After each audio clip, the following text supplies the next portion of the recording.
لالایی گل خونه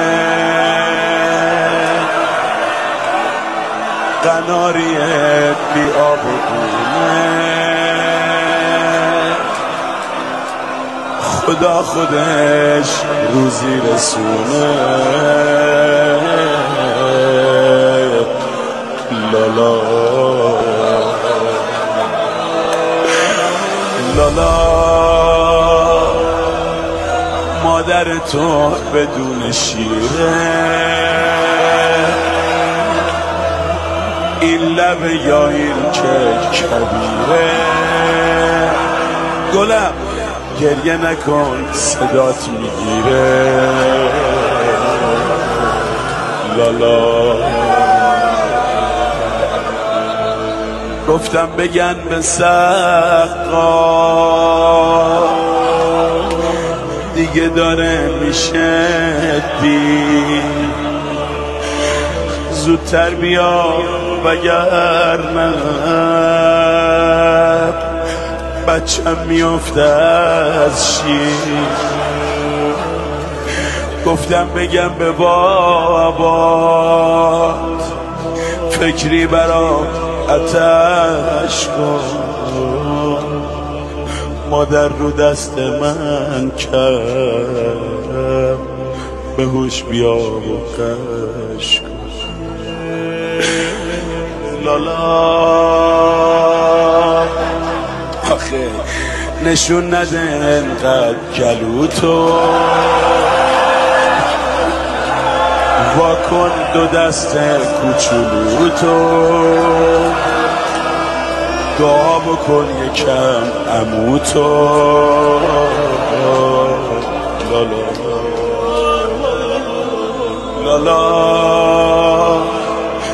پرستوی سرخ و سفیدم کی گفته من شیرت نمیدم شیری نمونده ای امیدم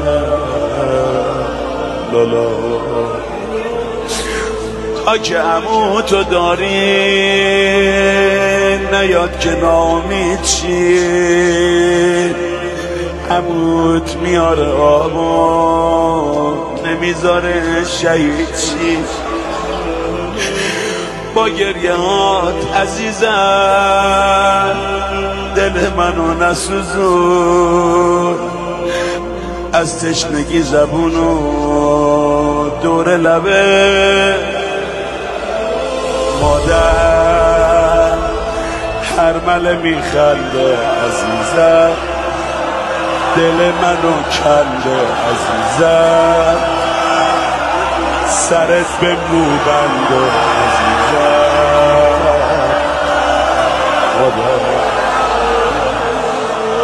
خونه تو دست بابا به دست آسمون داد آروم آروم خوابت بود تا تیر تو رو تکون داد برا جوونی تو چه نقشه ها که داشتم عصای دستم و کربلا جا گذاشت دیشب خواب میدیدم دلم رو بردی سه چار تا دندون در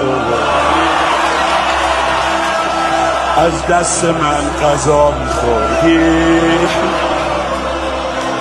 اما امشب دلشوره دارم گاه و بیگاه نکنه گلت من ببینم رو نیزه تو راه